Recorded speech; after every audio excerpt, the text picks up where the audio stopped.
Hey subscribers, Officer Kern Law Dog reporting live to you with Charles Wallace Hanson IV.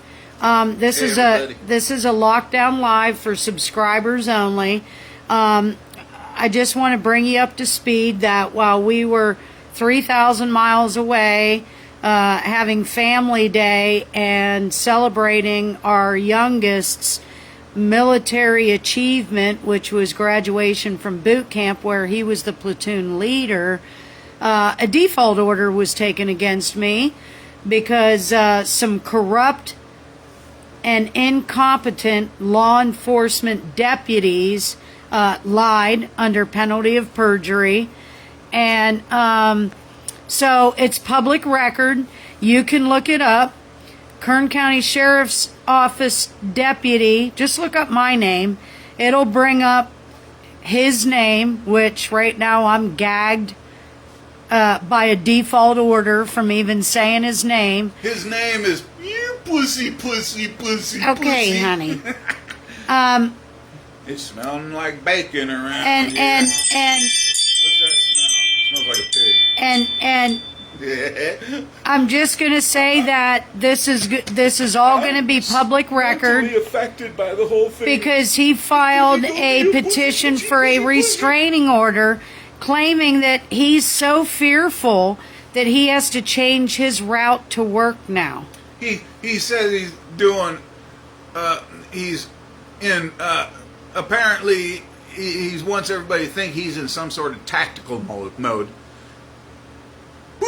Pussy. So if anyhow, you're wound up that tight, turn you in shouldn't your be badge, carrying a badge and a gun. Exactly. He already lost his badge. Turn in your gun.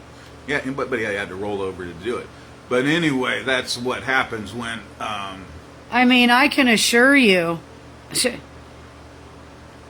there was never any threats made. I never trespassed on anybody's private property. I didn't litter. Well, I'm going to read it. Oh, okay. Okay, y'all ready?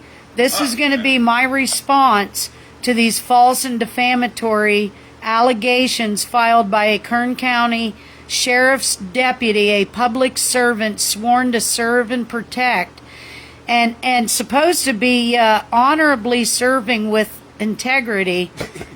All he's doing is chasing your daughters and your wives. So listen around. at this. No, Here's my response. This is called AKA. I forgot. Anyway. I'm going to read my response, but I want you to know that he's whining, and he got some of his colleagues to actually write up a report and get the district attorney's office to file misdemeanor charges against Charles and I. And all of them have to bend over and pick it up the ass. And that just goes to show the level of RICO and criminal activities involving collusion, coercion, retaliation, intimidation, and you know, the usual gamut that Officer Kern Law Dog exposes every time: bullying, harassment, targeting, singling out for unfair treatment, selectively enforcing against. Does pussy? Does he have to? It's going to all become clear when I start reading this, but apparently there seems to be some fear by the term of I'm in a neighborhood and it smelled like bacon. It was a Sunday. We figured that it was either the. Well, I don't remember what day it was. It was either the Mormons or the witnesses that got to the bacon cooking. You know, we were just driving smells around, like bacon. Pussy. Anyway, and AKA so open letter. Open letter. Here we go. Respondent, that's me, denies that her constitutionally protected First Amendment speech violated any laws. Respondent lawfully uses her public Facebook page to criticize and expose public officials' public information Stay the fuck off. to publicly criticize their performance. This act is largely protected under the First Amendment, which safeguards free speech, especially concerning public figures and matters of public interest. Now I'm going to stop there for a minute and remind everybody I'm not a lawyer. I can't give legal advice, but you'll never beat my price. She always writes her masterpiece. Continue, my dear. Thank you, honey. This is only limited if the action crosses into illegal territory such as true threats or harassment, which respondent did not do. Respondent lawfully reported public information that was already part of the public record, i.e. available on government, county, and public websites. Public officials, such as the petitioner, have a reduced expectation of privacy, are held to a higher standard, and are subject to public criticism and exposure. When respondent made her public posts, she was unaware of any written requests made by the petitioner for his private personal information not to be disclosed. Petitioner has not offered any statement or evidence suggesting that he made such a request outside of this filing, for which respondent was never served with. Respondent is aware and has evidence to support that petitioner has trolled her public social media and has even liked the very posts he's now complaining about in his petition. The intent behind respondent's posts was and has always been to criticize and expose local governmental, educational, law enforcement, judicial, medical care provider, and corporate corruption in Killing County, Kern, and beyond. Oh, I just lost my spot there. The First Amendment is designed to protect criticism of public officials and their performance. The petitioner falls into the category of public servant as a Kern County Sheriff's deputy. Respondent's criticism of petitioner's public service includes robust and sometimes harsh public debates, but has never crossed into any illegal conduct. Respondent asserts that her post information was public debates. Oops, I lost myself there. Respondent asserts that her post information was never made with malicious intent to incite others to harass, intimidate, or harm the petitioner or his family. After all, he is a law enforcement deputy who carries a gun and a badge.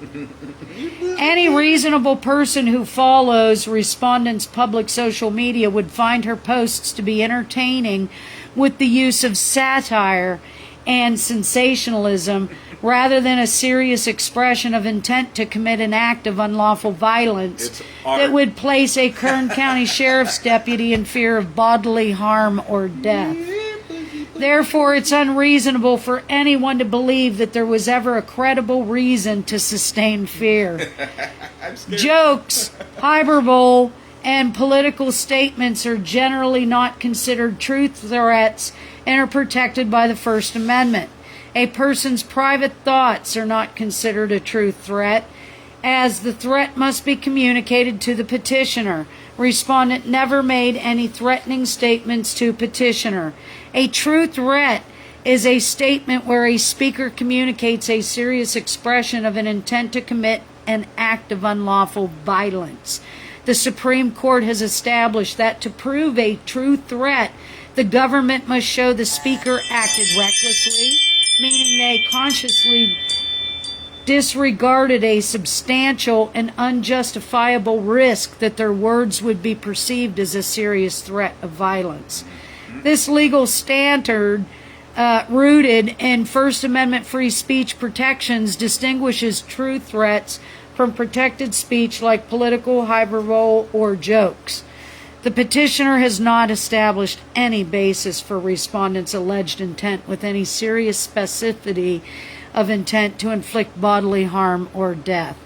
Respondent asserts that there is no qualifying relationship between petitioner and respondent. Respondent never trespassed onto anyone's property and at all times has remained where she lawfully had a right to be, for example, on public thoroughfares, easements, her personal vehicle, public buildings, sidewalks, etc.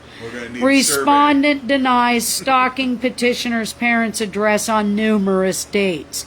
Respondent denies knowing petitioner's parents, significant other children, or even petitioner from a hole in the ground outside public photos. Respondent objects to petitioner's request for costs when he applied for and obtained a fee waiver. Because he knocks women up. Respondent is unaware of any alleged stalking investigation with petitioner as the victim. However, respondent has reported and filed a complaint against petitioner with the Kern County Sheriff's Department's Internal Affairs Unit, as evidenced in the attachment. You see, Toots, you ain't getting married and you ain't getting... Hey, respondent objects to petitioner's use of allegations against her disabled significant other to bolster his claims against the respondent when her disabled significant other is not a named party in this action. Respondent objects to petitioner's use of third-party allegations as hearsay when third parties can't be cross-examined. Respondent asserts that the evidence... Stick one more thing in also. Okay, honey. If somebody comes with a... what's that document when they say notarized by me and this is the truth? What do they call that document? Sworn under penalty of perjury? Yeah, what's that document called? It's when you have a declaration. Well, when somebody says I can't be in court, so I'm going to write this paper thing out and boom, send it to a judge. Yeah, it's a written declaration. Okay, well, under penalty of perjury, and you can't cross-examine a piece of paper. That's the point. You can't cross-examine a piece of paper. Yeah, I mean, are you kidding me? Yeah. Can't wait till we drag those motherfuckers. All right, where was I?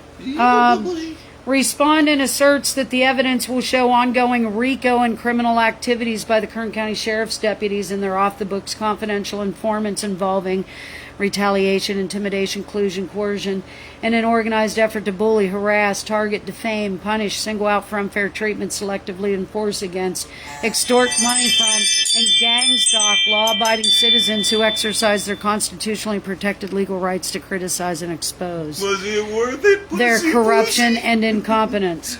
Respondent Your boys believes... are rolling over on you now. Respondent believes and affirms that petitioner has knowingly misled this court with false, defamatory, and misleading accusations aimed at discrediting respondent, who has publicly criticized and exposed his public servant shortcomings as a Kern County Sheriff's Office deputy.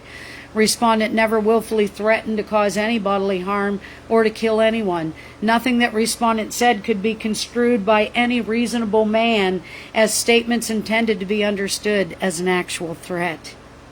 Respondent believes and affirms that the petitioner has knowingly defamed respondent's character with the filing of his false and defamatory petition, which has also infringed upon respondent's various constitutional rights, including but not limited to freedom of speech and her Second Amendment rights, as respondent surrendered her weapons in compliance with the provisions of the frivolously filed request for emergency protective order, which record, picture, and video evidence will show that the petitioner trolled and liked one of the posts that he complained about after the issuance of said EPO. Respondent EPO, Emergency Protective Order. Respondent believes and affirms that the court erred in taking a default judgment against the respondent who was never properly served. Respondent believes and affirms that petitioner misled the courts by stating that he hired the Kern County Sheriff's Office Civil Division to serve the respondent. Instead, record, picture, and video evidence will show that he used his colleagues for free and who are street deputies. Street deputies are not civil division employees who serve in a polo and dockers. They willingly. They all got set up. Y'all got set up. Yeah, they know that now. Now they're all rolling over on. Respondent believes and affirms, based on record, picture, and video evidence, that the court was misled as to attempted service dates and alleged service resulting in a default. Respondent is the authorized caretaker and representative for a disabled significant other who has a primary residence in Tehachapi, where respondent stays and provides 24/7 protective and supportive care, while also maintaining her primary residence in Bakersfield. You want to be tactical? That's tactical. I got the height advantage. That's tactical. Based on video, honey. Wait a minute. Based on video surveillance and calendared record keeping, there were no attempts to serve respondent between September 3rd, 2025 and September 11, 2025, with the exception of an early morning drive-by on September 6th, 25 at 3:54 a.m., where an unmarked Kern County Sheriff's Deputy patrol car was observed flashing his lights onto my property. Between August 14, 2025 and September 7, 2025, respondent was conducting essential business out of state. I'm scared. On September 19, 2025, the court granted petitioner's request for continuance based on false statements of attempted service with permission to serve via certified mail. Respondent asserts and affirms that record, picture, and video evidence will show that on Friday, October 3, 2025, at 3:41 p.m., while respondent was conducting essential business out of state, that a United States Postal Service worker left a "sorry we missed you while you were out" slip on her front door, indicating that a first attempted delivery of a letter was missed and would be available for pickup beginning October 5, 2025, which was a Sunday after the deadline for service. We all got a scratchy throat. Yeah. Record, picture, and video evidence will show that on Sunday, respondent was boarding a plane at Ontario International Airport, headed for South Carolina to watch her youngest son graduate boot camp on October 8, 2025, after Family Day on October 7, 2025. Furthermore, respondent reasonably believes that the United States Postal Service is closed on Sundays for in-person business. Respondent respectfully requests the court to set aside the default for insufficient service of process, which was fundamentally flawed because the delivery method was improper. The concept of insufficient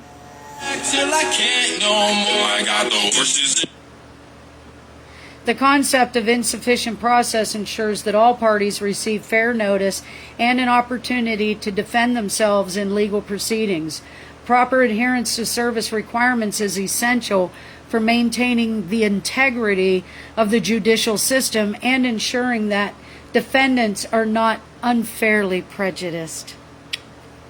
Attached to this is a sworn affidavit. Is that that's what they try to pull, and you just not, tell the judge, "I can't cross-examine a piece of paper." This is that frivolous EPO that he suckered Childers to sign at 11:30 a.m. and then on that same day, that's when he was liking on my post while we were pulled over downtown. Yeah, you didn't tell Childers about that or anybody No, else, he didn't. did No. you? Did you? Of course not. Pussy. Of course not. And then he got this based on lies. He got this by reporting lies to whoever L. Shin is. L. Shin with the Kern County Sheriff's Office. You got played. You got played. You got played. We're still vetting you, so you just and sit tight, bitch. Whoever Deputy Aquino is, yeah, you got played. You got played, bitch. You got played. Now you're all pussy. When you hear these names or you see these pussy. So then here's my response. Tell them we said hi. Oh, this is my receipt that I turned in my weapons, which I had done back on August 2nd, after I was served with that EPO, even though the courts laughed, and so did the place where I'm storing my guns, because there was no court order. Like, there was no case number. And the NRA... And so that's how pathetic that shit was. And the NRA didn't even say, we got your concern. We'll look into it. There's my receipt. None of that. This is called extortion. This receipt is proof of how we get extorted. Oh, yeah. You know what? It doesn't matter. Just give me my Benjamins, and I'm going to have you... Here's all my proof of my weapons being turned in. People, this is... People of the world, if they can do this to their own people, imagine what the fuck they'll do to your people. And it's coming. So here's all this. Old Benjamin and old Trump. I mean, there's the fucking problem. They've deprived me. Hey, Leslie, they've deprived me of my right to possess my firearms consistently now for over a year. Yep. And I'm gonna. This is the 2 letters that I received from Rob Bonta, the Attorney General, who failed to file any sex charges against Zach Scrivener, even though the allegation and evidence allegedly shows that he penetrated his 11-year-old daughter. We don't know if it was with a finger. We don't know if it was with a mushroom. We don't know if it was with anything else. Shoot something in here. Okay, so Halloween's coming up, y'all. Go by the, I think it's Aaliyah Street in Tehachapi, directly across from the high school, right through one of those breezeways there. Go by and check out the Zach Scrivener House of Horrors. Leslie, this is definitely psychological warfare. Yeah. They break you down. Yeah. They bury you in paperwork. They force you to have to spend money if you're to in fight this Bakersfield, shit. come by the old Muffin Man's house over there. He gives they give full-size candy bars down there. Candy bars, hoping you'll come back. That's the Muffin Man right down Moss. That was the case, and remember, that's why we always say a picture's worth 1,000 words, a video's worth 1,000 pictures, but screenshots forever and priceless. Because he was facing 3 felony charges, but then we called him out because he assaulted me one night, and that was the night they took Charles to jail instead of the Muffin Man, even though he was out on bail at the time, again, for 3 alleged sex charges, because he wanted to show his schlong to who he thought was a 14-year-old boy. And he was 38 at the time. And Cynthia Jane Frank's Finger Zimmer, that's how she got that nickname, she made it all go away. And when I went down there and took out Ryan Thomas Fallgatter in 4 minutes and 9 seconds, and he got fired with Kern County Deputy County Counsel, that's right, he got canned. She picked him up. She didn't keep him past his probationary period, but she picked him up because, hey, it was a way to say thanks. You tried to film him inside the courthouse against a standing order, but yet then had the balls to come after me for a red flag gun violence restraining order because I'm calling out corruption. Tried to say that I have a mental condition despite she's not a doctor. Hey, there's no history of me having any mental incapacitations. Hey, Zach.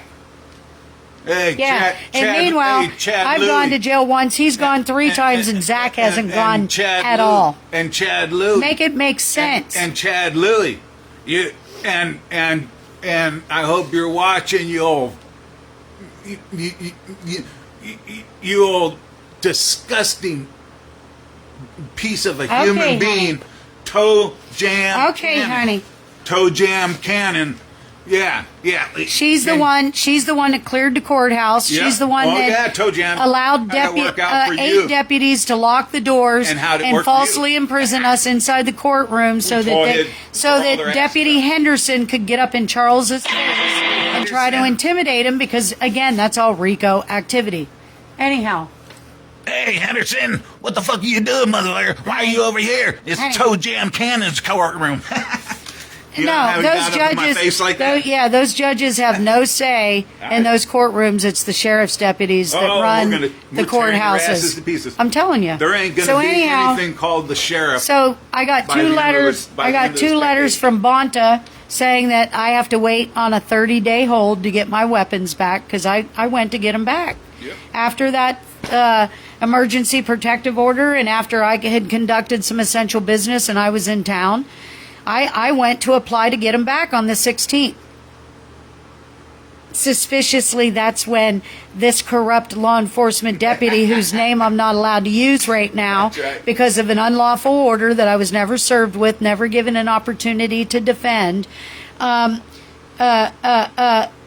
falsely alleged that we went past his parents' house on numerous occasions.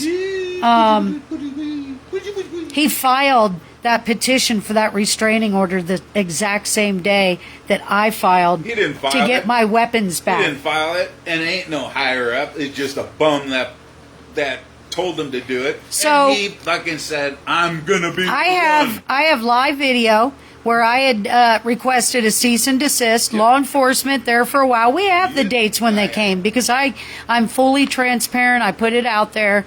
They never said that what they were here for. Never once. Oh.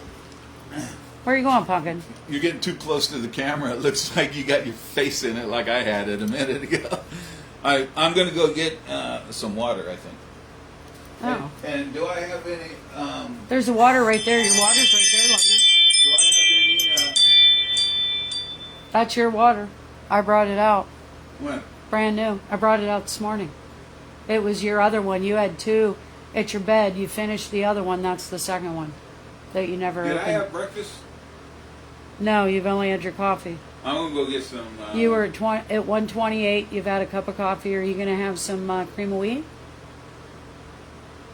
Or are you going to have a bowl of cereal? Well,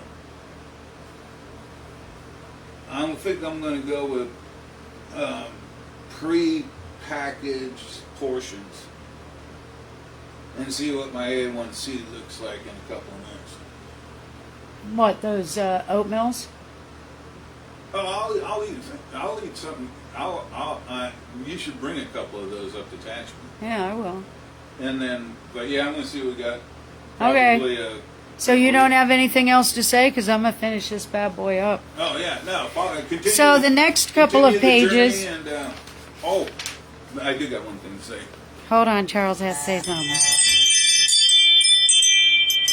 Pussy. Okay. No. Okay.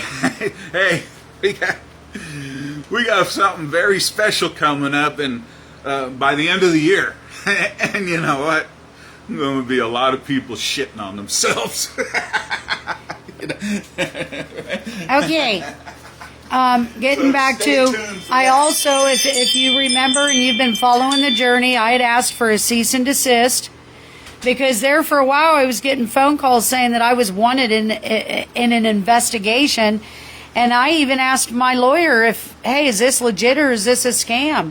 And everybody said it was most likely a scam. But I called the number back anyway because curiosity kills a cat, satisfaction brings him back. But I got a voicemail and I left the message. I have the evidence of that. I said, hey, if you say you can't get a hold of me, it's because you really don't want to get a hold of me.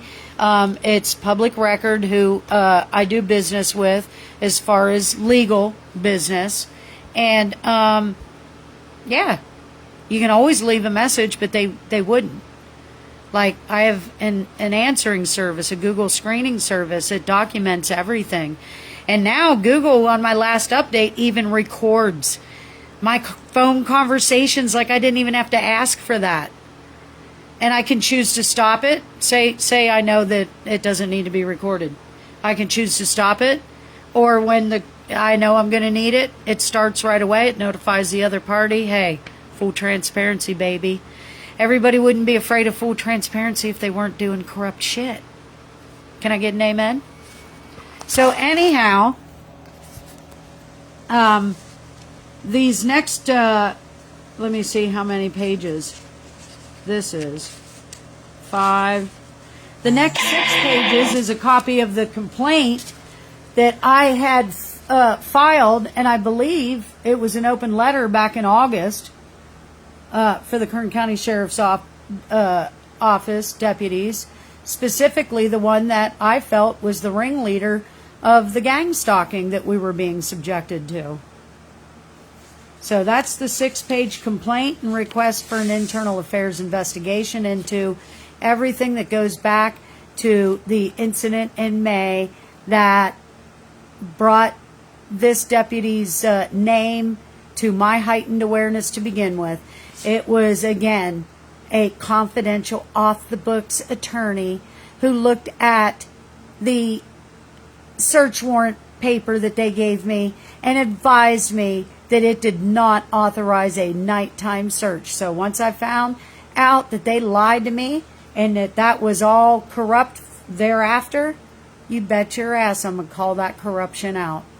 Because that was a third-party vendor. That was an agreement between my home warranties service and the company that they vended to come try to repair that thing for the 3rd time, mind you.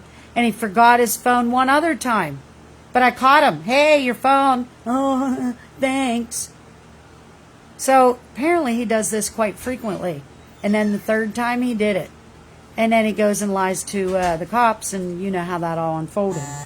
So anyway, and then the next page is an acknowledgement from the Kern County Sheriff's Office that they received my complaint, dated 9/22, long before they were trying to serve me, allegedly. long before the default was taken.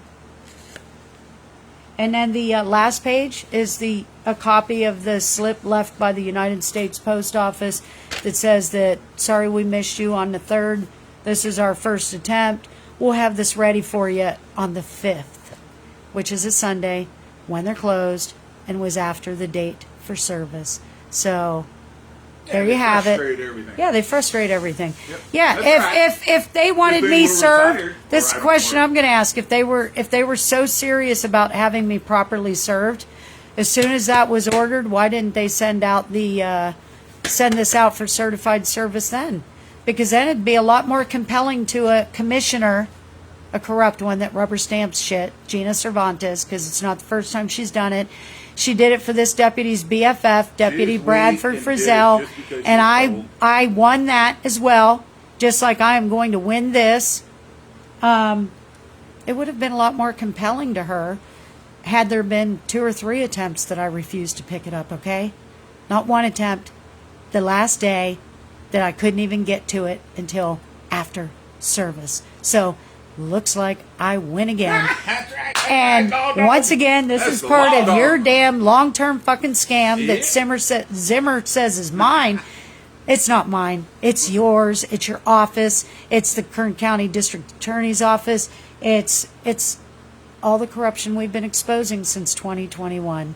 So you guys are the ones that wanted a couple of more years to work it all out. Hey, it's your tax dollars, you know what? So if you got your ass kicked by Kern County, or you got your ass kicked by somebody in LA County, again, you're gonna have to wait for it, as they say, because by the end of the year, again, you're gonna see a lot of people shitting all over themselves. Okay, continue the journey. See you next time.